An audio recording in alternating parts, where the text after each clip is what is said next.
Hebreus capítulo 10, vamos ler do verso 16 ao 20, amém? Diz assim: esta é a nova aliança que farei com o meu povo depois daqueles dias, diz o Senhor. Porei minhas leis em seu coração e as escreverei em sua mente. E acrescenta: e nunca mais me lembrarei de seus pecados e seus atos de desobediência. Onde os pecados foram perdoados, já não há necessidade de oferecer mais sacrifícios. Verso 19: portanto, irmãos, por causa do sangue de Jesus, podemos entrar com toda a confiança no lugar santíssimo. Por sua morte, Jesus abriu um caminho novo e vivo através da cortina que leva ao santíssimo lugar. Pai, nós te agradecemos por essa palavra. Eu te agradeço pela tua presença. Senhor, não me permita me engrandecer aqui, eu estou aqui para falar de ti. Foi você que mudou a minha vida. E eu sei que ao expor a tua palavra, o Senhor se aparece diante de nós. E o mesmo Deus que mudou a minha vida é capaz de mudar a vida de todos aqui. Jesus, eu não posso que você me impeça de derramar minha alma e derramar minhas opiniões aqui, porque o que importa é que a sua palavra seja exposta. O que importa é que o Cristo vivo apareça dentro de nós, apareça no nosso meio. Jesus, esse culto é teu. Espírito Santo, flua e age aqui da maneira que o Senhor achar apropriado, porque você vai de um lado para o outro e ninguém pode te conter. Você é quem decide, você que resolve como fazer as coisas, e não eu. Eu quero me despir de mim para que o Senhor possa aparecer, em nome de Jesus. Eu amo tua face,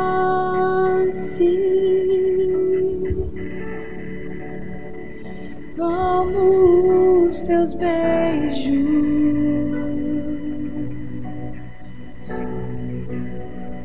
e o teu abraço.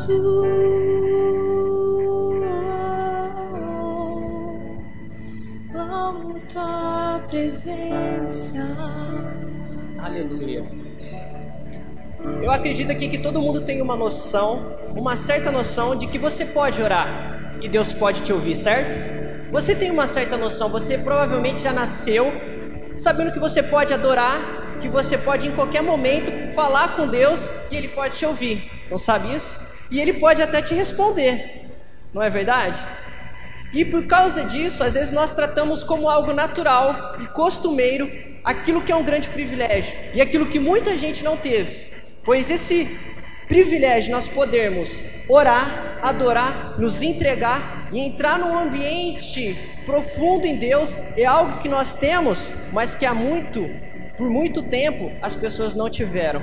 Então eu gostaria de no início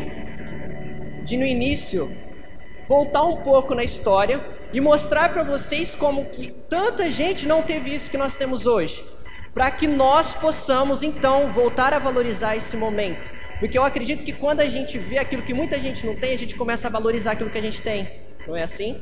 Quando você vê na TV pessoas que não têm saneamento básico, não tem água, não tem uma banana para comer em casa, aí você chega em casa e fala assim: agora eu vou fechar direito esse chuveiro, né?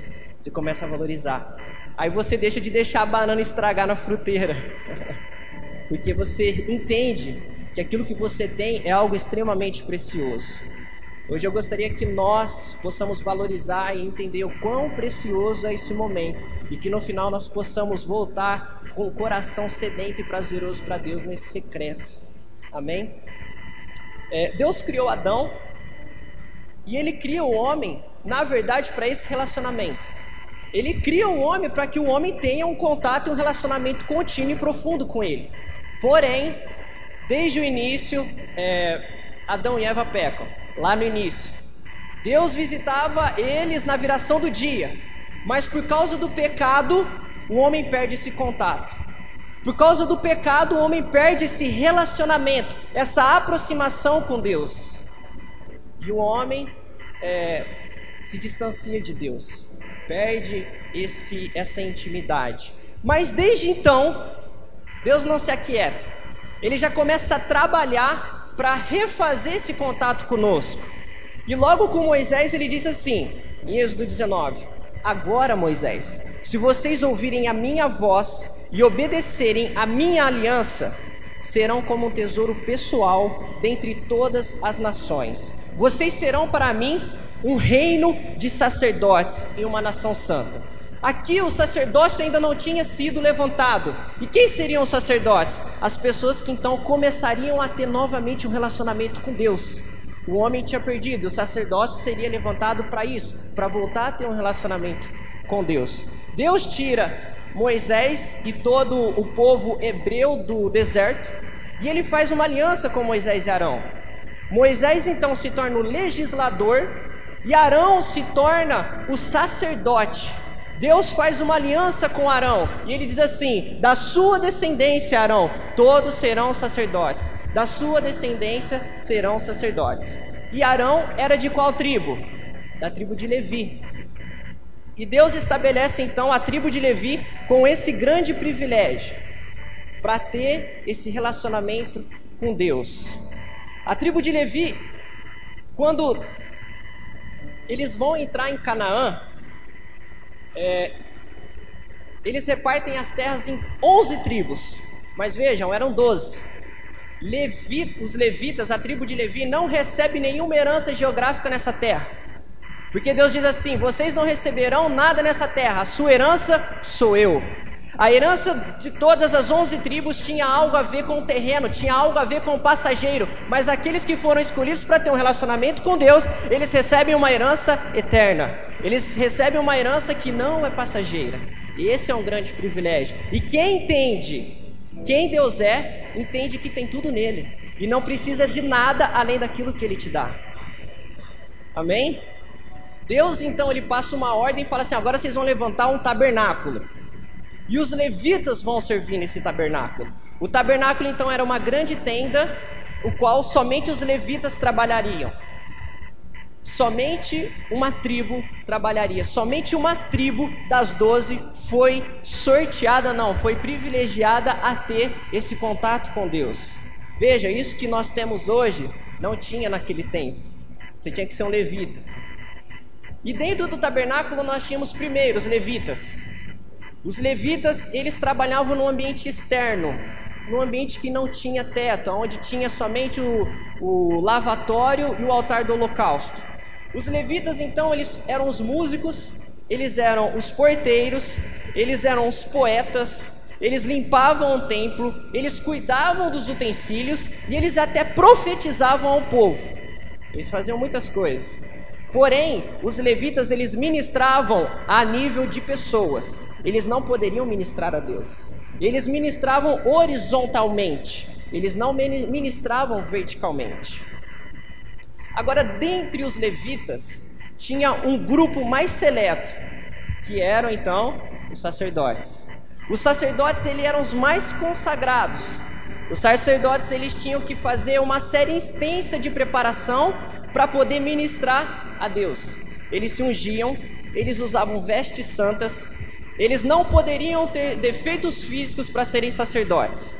Se você não enxergasse direito, eu nem sei se você poderia ser sacerdote naquela época, porque com 20 anos você lê que é uma beleza, né? Agora com 28 você fala: não é possível, gente, tão rápido assim você já começa a não enxergar. Nem falar de você, né, amor?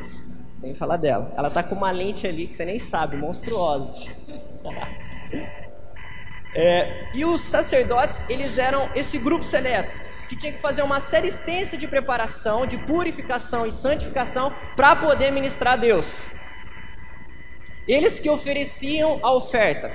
Então os sacerdotes era esse grupo menor que poderia entrar no primeiro ambiente interno do tabernáculo.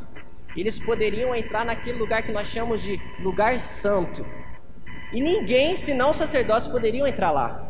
Na verdade, os levitas poderiam trabalhar naquilo depois, porque eles carregavam os utensílios. Na verdade, os levitas, eles cuidavam, limpavam os utensílios. Mas os sacerdotes é que ministravam. E nesse lugar santo tinha, então, os 12 pães frescos, tínhamos o altar de incenso e nós tínhamos o candelabro de ouro que era aceso com as chamas, a qual iluminava aquele ambiente pequeno, fechado e escuro. Esse negócio de ministrar a Deus, entenda, era extremamente sério. Ninguém podia fazer isso. Um homem uma vez tentou fazer isso, na verdade ele fez, mas não deu certo. Que foi o rei Saul. E está lá registrado em 1 Samuel 13. Rei Saul, ele precisava sair para a guerra. Ele queria sair para batalhar contra os filisteus. E o profeta, o sacerdote, Samuel, que deveria chegar para oferecer uma adoração a Deus, para então conquistar o favor de Deus e serem vitoriosos na guerra, está um pouquinho atrasado. E Saul está com pressa, meu.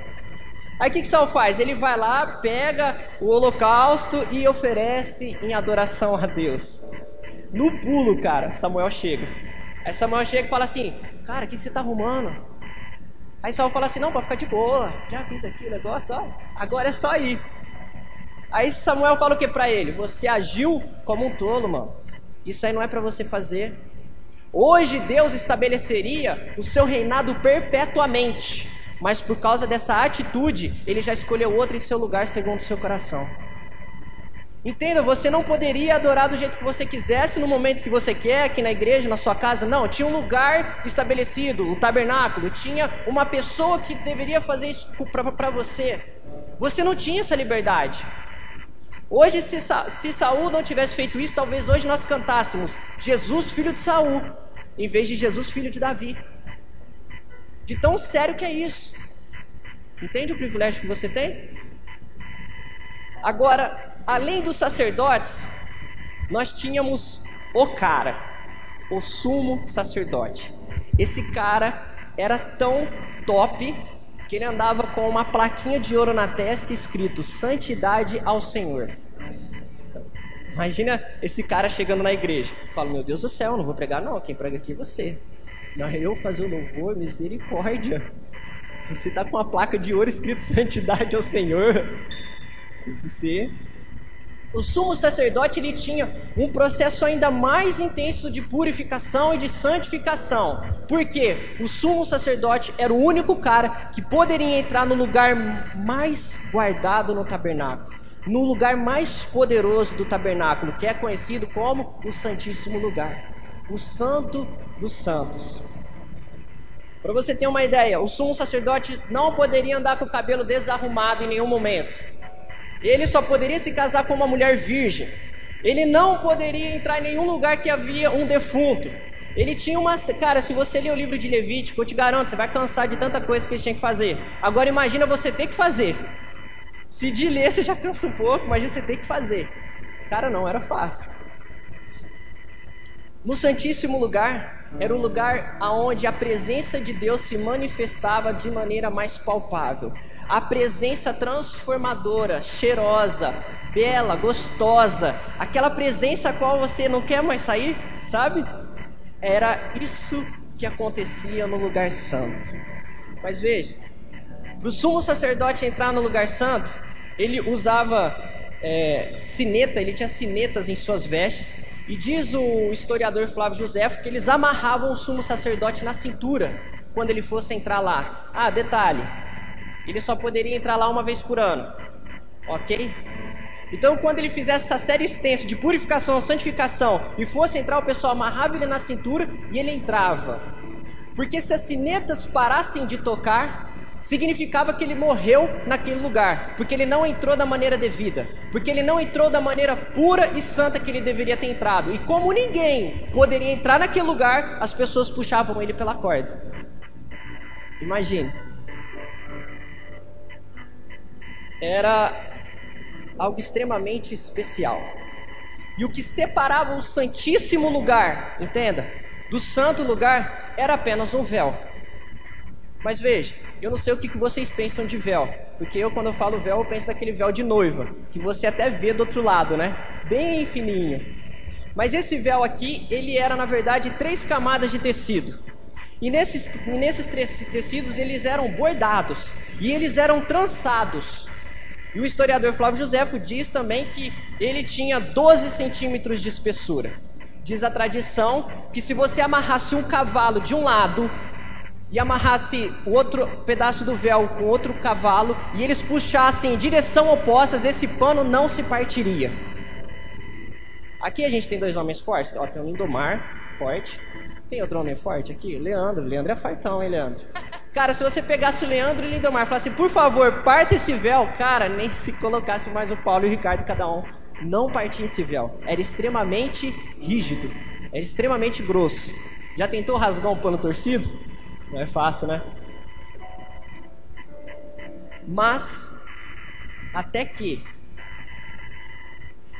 2000 anos atrás, um homem chamado Jesus Cristo, ele sobe o Monte Calvário com uma cruz, ele sobe nela, ele é morto, ele é crucificado, e no momento em que ele morre, o céu se fecha, há um terremoto na cidade. Os soldados que o crucificaram diz, verdadeiramente esse cara é o Filho de Deus. E nesse momento, em Israel e em Jerusalém, o véu do templo, ele é rasgado de cima a baixo, e aquilo que nos separava do santíssimo lugar, do momento, do lugar mais precioso com Deus, ele é aberto para nós agora. Sabe o que separa você desse lugar hoje? Nada.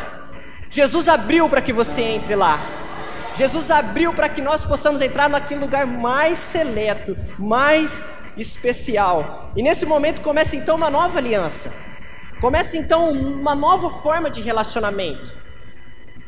O relacionamento que Deus tinha antes com esse povo era imperfeito. Imperfeito por quê? Porque era por poucas pessoas, não era ainda poderoso como Ele queria que fosse hoje, mas hoje nós temos uma nova forma de relacionamento. E se antes eles precisavam fazer uma série extensa de coisas, hoje nós não precisamos fazer nada.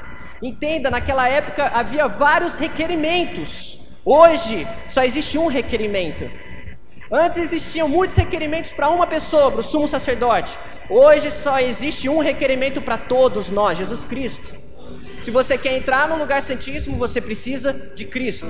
Um único requerimento, uma única exigência para todos nós. Hebreus 8:13 diz assim: quando Deus fala de uma nova aliança, significa que tornou obsoleta a aliança anterior. E aquilo que se torna obsoleto e antiquado cai em desuso e logo desaparece. Veja, a antiga aliança ela é feita com base em obras, com base em leis, mas a nova aliança ela é feita com base em Cristo. E Ele, Jesus Cristo, cumpriu todas as leis para que você e eu entrássemos lá. Antes você precisava merecer, hoje você só precisa receber, porque Ele te deu como presente. E presente você não paga, paga? Não, presente você só recebe. Se você quiser pagar por isso que Ele está te dando, é uma ofensa. Você só recebe. O verso 18 do nosso texto diz assim então: onde os pecados foram perdoados, já não há necessidade de oferecer sacrifícios, já não há necessidade desses rituais, porque Cristo é o sacrifício pleno, Cristo é o sacrifício perfeito. Antes era necessário um local físico para essa comunhão. Hoje é necessário só você, porque Ele habita em você, o tabernáculo se tornou você. Coríntios diz assim: vocês são o santuário de Deus, o seu Espírito Santo habita em vocês. Sabe qual é o lugar apropriado para você entrar no Santíssimo? Qualquer lugar agora. Qualquer lugar é apropriado. Agora entenda,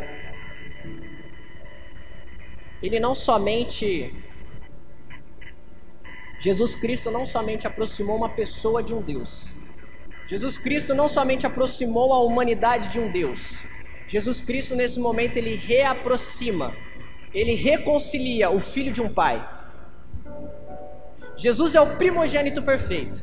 Eu acho que aqui todo mundo lembra da passagem da parábola do filho pródigo. Jesus conta que o irmão mais velho é o irmão que não gosta que o filho mais novo volte. Mas Jesus é o filho mais velho perfeito. E quando nós voltamos para a casa do pai, quando nós voltamos a esse acesso, ele é o primeiro a festejar. Quando o pai diz assim, matem um novilho gordo para o meu filho mais novo, Jesus diz, não somente mate, mas deixe que eu fico na churrasqueira, porque eu tenho todo o prazer de ver você voltando aqui. Eu tenho todo o prazer de ver você entrando na casa do pai novamente. Deixa que eu fico na churrasqueira, deixa eu servir hoje. O verso 19 diz: podemos entrar então com total confiança ao Santíssimo Lugar. Por que você pode entrar com total confiança a esse lugar santo? Porque Ele é seu Pai. Eu me casei há 3 anos e eu não moro mais com meu pai. Mas sabe quando eu entro na casa do meu pai? Quando eu quiser. Porque ele é meu pai. Eu tenho a chave de lá. Então quando eu entro lá, eu entro com ousadia. Eu entro com confiança. Porque eu tenho um relacionamento, eu sei quem ele é. Ele é o meu pai. É isso que diferencia o cristianismo de todas as outras religiões. Porque toda religião vai te apresentar um Deus. Jesus te apresenta um pai. Acaso ele nos deu um espírito que clama Abba? Paizinho, paizinho, paizinho, paizinho. Agora, você não é somente um filho que entra no santo, que entra no lar, que entra numa casa. Você é também um sacerdote. Eu sei que agora a gente pode pensar assim, mas não acabou de dizer que essa aliança antiga foi quebrada? Realmente foi quebrada os atos e todos os rituais, mas não foi quebrado aquilo que o sacerdote fazia de especial. O que diferenciava o sacerdote dos levitas? Que ele ministrava a Deus. 1 Pedro diz assim: agora vocês são geração eleita. Agora vocês são um sacerdócio real, uma nação santa. Diga comigo, sacerdócio. Olha, tem bastante gente, foi forte. O sacerdócio, o que ele tinha de diferente é que ele podia ministrar a Deus. O que diferenciava o privilégio dele, quem fala assim, eu sou sacerdote, qual que é a diferença do sacerdote? É que ele ministra a Deus, mano. É que ele ministra verticalmente, é que ele fala com o paizinho. E a Bíblia fala que nós somos sacerdotes. Agora o problema é que parece que as pessoas deixaram de valorizar esse privilégio de ministrar verticalmente. De entrar no secreto e falar, Deus, como eu quero falar com você agora. Infelizmente hoje muitas pessoas valorizam mais a ministração horizontal. Agora uma ministração horizontal, as pessoas são ministradas, esse momento é importante? Óbvio que é. Mas se tem algo que é muito mais importante do que isso, é o meu tempo com Deus. Se tem algo muito mais importante que isso, que Deus me chama de sacerdote, é por eu ter a oportunidade de ministrar a Ele. É de chegar lá no meu quarto e falar assim, Deus, agora é eu e você, paizinho. As pessoas elas podem até ser levantadas, sabe? Por um sistema financeiro gospel. Mas são as que têm um momento no quarto, um momento no secreto, que vão de fato mudar essa geração. Em Mateus 7, Jesus diz assim, muitos vão chegar no final, no dia do juízo final, e vão dizer assim, Jesus, Senhor, nós profetizamos, nós curamos, nós expulsamos demônio. E aí Jesus fala assim, eu não conheço vocês. Ministrar o povo é importante, mas o que Ele quer é a aproximação minha e sua. O que Ele quer é que nós começamos a valorizar aquilo que Ele fez de tudo para que nós tivéssemos um tempo com Ele, um acesso com Ele. Eu não sei na verdade quem disse essa frase, mas é uma frase muito boa. E disse assim, a adoração pura raramente passa de uma geração a outra. Os rituais e a liturgia, sim, mas a pureza da adoração tem que ser redescoberta a cada geração. O que ele disse aqui é que a gente pode aprender muita coisa com os pastores, a gente pode aprender como montar uma mensagem com eles, a gente pode aprender os macetes, a gente pode aprender a liturgia da igreja, mas sabe, aquele momento que o Espírito Santo pega o seu coração e ele espreme, clamando por mais 1 minuto com você, isso aí vocês têm que redescobrir no seu quarto. Você pode aprender muita coisa com o pastor, mas quando ele fala de adoração, de oração, isso aí você vai ter que descobrir lá no seu quarto. É de geração em geração, mas você tem que descobrir. O verso 20 do nosso texto diz então, por sua morte, Jesus abriu um caminho novo e vivo, através da cortina que leva ao lugar santíssimo. Jesus abriu um caminho.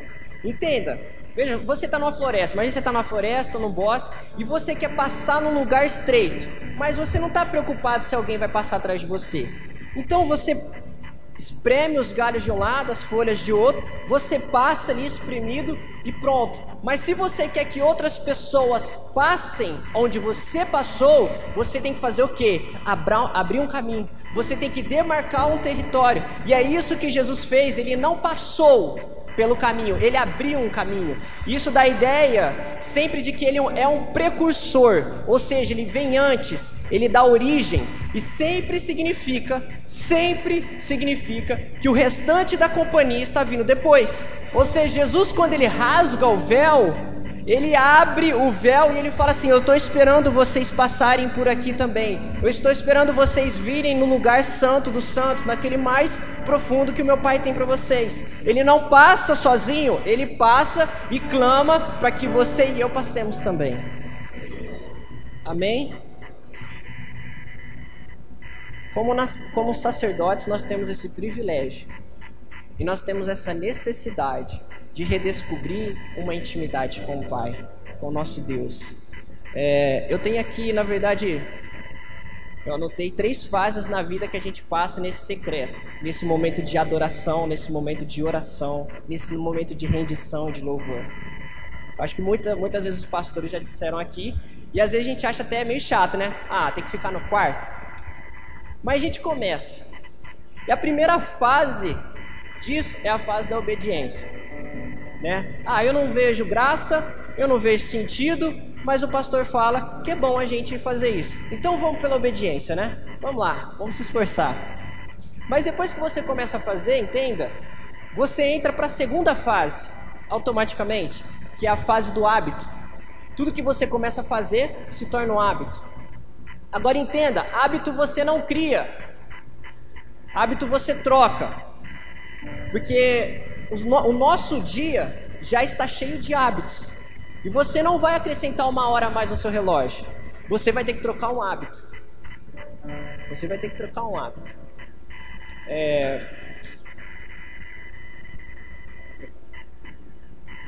E por isso, você precisa rever aquilo que você está fazendo, se você quer realmente entrar nesse lugar. Se você realmente acha que é um lugar que vale a pena, você precisa mudar algumas coisas que você faz. E terceiro, depois que isso se torna um hábito, o melhor é que isso se torna um prazer. É a fase do prazer. Porque aquilo que você começa a criar e vira um hábito se torna prazeroso para você. Eu lembro quando eu ficava no teclado, quando eu tocava, eu todos os dias ficava lá no teclado ensaiando e fazendo exercícios 3, 4 horas por dia. Eu lembro que teve a Copa do Mundo de 2014, aquela que o Brasil levou um pau bem legal.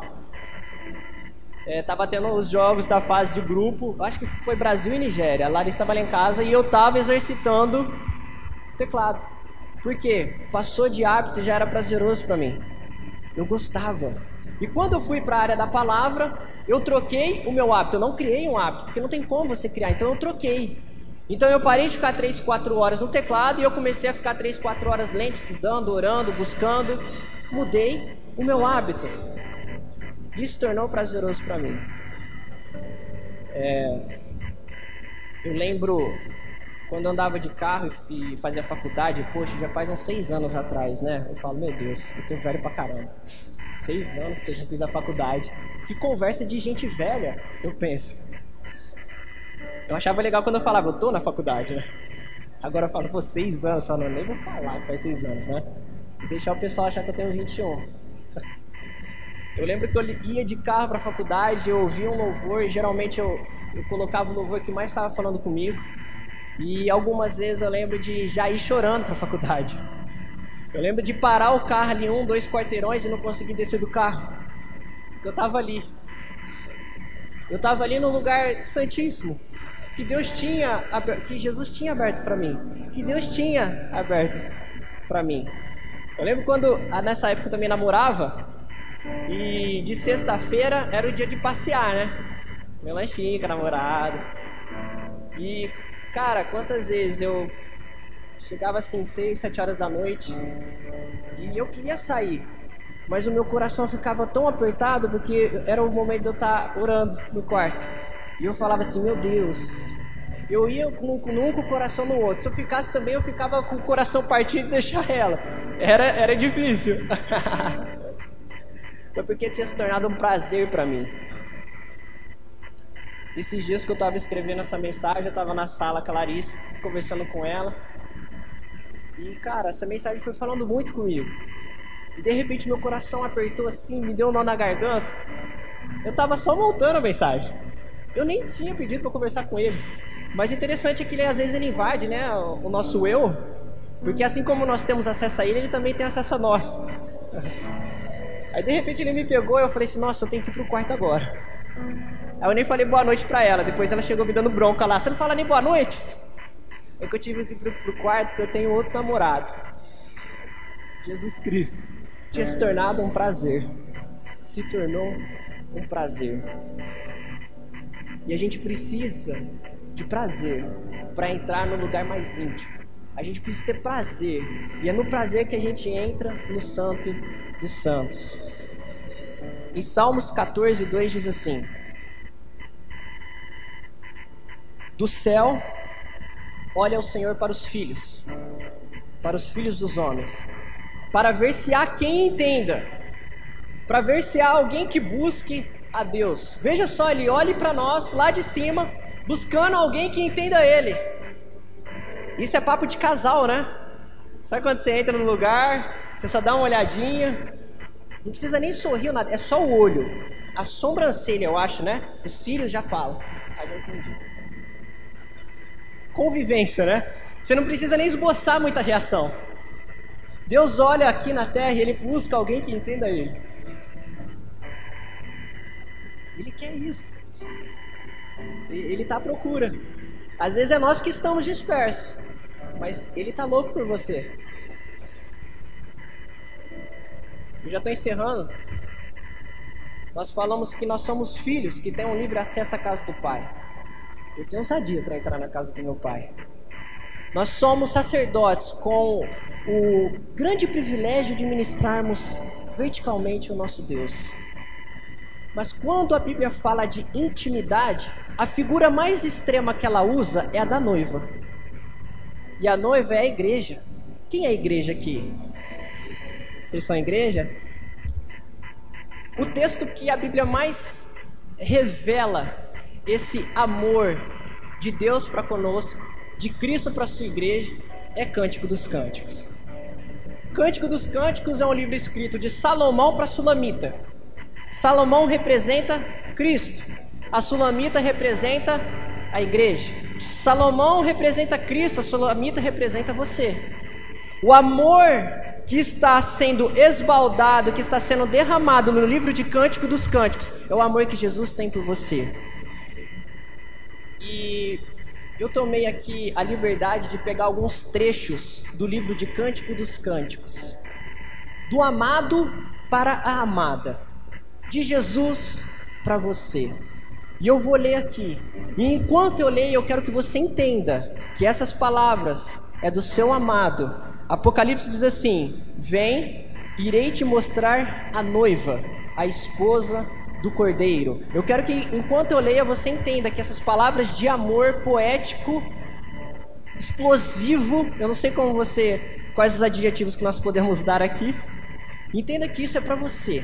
Esse amor que está transbordando em Cântico dos Cânticos é diretamente para você.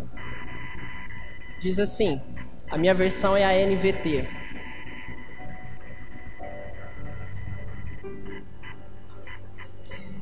Como você é linda. Ah, minha querida, como você é linda. Levante-se, venha comigo, minha bela. Venha, mostre-me o teu rosto e deixe-me ouvir a tua voz, pois a sua voz é doce e o seu rosto é lindo. Venha comigo do Líbano, minha noiva, venha comigo do Líbano, pois você cativou o meu coração, minha amiga, minha noiva. Você cativou com um só olhar de relance, o seu amor é delicioso. Os seus lábios são doces como néctar, minha noiva. Você é o meu jardim particular, minha amiga, minha noiva. Mesmo entre 60 rainhas, 80 concubinas e incontáveis moças, eu ainda escolheria minha pomba, minha perfeita. Minha querida, que mora nos jardins, os seus companheiros ouvem atentamente a sua voz. Me deixa ouvi-la também? Eu montei esse trecho, eu estava lendo lá na sala, a Larissa ouviu. Ela disse assim: ai, que lindo, meu amor, que você disse pra mim. Não fui eu. Apesar de eu amar muito ela, tem um cara que é muito mais apaixonado por ela. Jesus. Meu Deus, que poema é esse, Senhor, que você escreveu pra mim? Venha comigo do Líbano, fuja comigo, minha noiva. Como eu estou ansiando você, como eu quero passar um momento contigo. Por favor, seja recíproco esse amor, por favor, seja recíproco esse desejo. Fique de pé comigo, por gentileza. O coração dele, se você encontrar alguém que fez um poema mais lindo pra você, de amor pra ele, você me apresenta, que aí eu paro de falar que Jesus ama. Mas eu nunca vi alguém tão transbordante de amor como o meu Cristo vivo, como o meu amado. Eu estou ansiando pra me encontrar com ele. Eu sou a noiva dele. Como ele me quer, como ele quer você. Ele não abriu à toa esse caminho. Ele abriu para que eu e você entrássemos nele. As pessoas antes não poderiam fazer isso. Elas precisavam de um sacerdote. Hoje, sabe quando você pode fazer? A qualquer momento. Esse é o momento mais precioso, cara. Eu não posso entregar o meu coração a outro que não seja ele. Eu quero morrer apaixonado por ele. Eu quero que o meu coração transborde de amor por ele, porque eu sei que o coração dele transborda de desejo por mim. Ele conhece o seu cheiro. Você pode mudar de perfume, mas ele conhece o seu cheiro de longe. Você nunca vai pegar ele de surpresa no quarto, ele já está lá esperando para você faz tempo. Às vezes a gente olha, ele diz, você olha para o mundo tem ouvido a sua voz, deixa eu ouvir a sua voz também. Eu quero ouvir a sua voz. Eu quero ouvir a sua voz.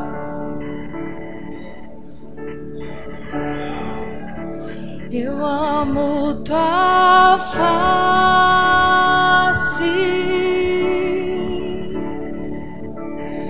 amo os teus beijos.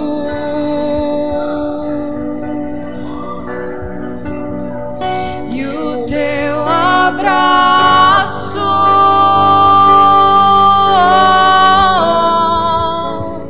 amo tua presença,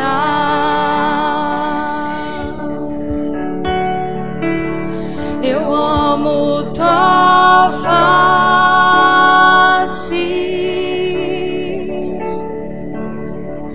amo os teus beijos.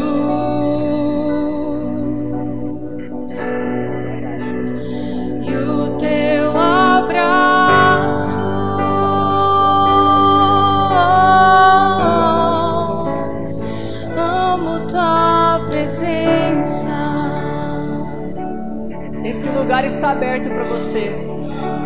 Eu amo tua face. Esse lugar está aberto para você todos os dias. Amo os teus beijos. Antes só podia uma vez por ano. Hoje você pode. Amanhã você pode. Depois de amanhã você pode entrar nesse lugar de intimidade. Você pode entrar nesse lugar totalmente aproximado dele. Você não precisa fazer uma série extensa de rituais, porque Jesus fez essa série por você. Você só precisa abrir o seu braço, abrir o seu coração. E assim como o véu foi rasgado, o seu coração precisa ser rasgado por ele. Se tem alguém aqui que quer restaurar esse momento de intimidade, esse momento de secreto, eu quero que você venha aqui que eu vou orar por você. Se você quer voltar a ter um desejo, às vezes a gente ora e isso se torna comum. Às vezes a adoração se torna comum. Às vezes a gente não vê graça mais em adorar, servir, orar, ler. Ele quer tanto a gente, às vezes a gente não quer mais Ele. Quando você está olhando para o lado e dando sua voz para outras coisas, e às vezes você olha para o lado, cara, às vezes você nunca percebeu, mas Jesus, Ele está ali sedento olhando para você. Faz dias que Ele está sedento olhando para você. Faz um tempo que Ele fala assim, cara, eu estou perdidamente apaixonado por você. Você arrebata o meu coração. A Bíblia diz que você é a menina dos olhos dEle. Você é a menina dos olhos dEle. Já teve uma paixão na infância? Já teve uma menina dos seus olhos? Ou um menino para as mulheres? Você é a menina dos olhos dEle. É algo que Ele não esquece. Ele conhece seu cheirinho. Ele está doido para ter você de novo no quarto. Ele anseia esse momento. Ele quer esse momento. Em 1 João diz assim: nisto consiste o verdadeiro amor, não em que nós o tenhamos amado, veja, mas que Ele nos amou.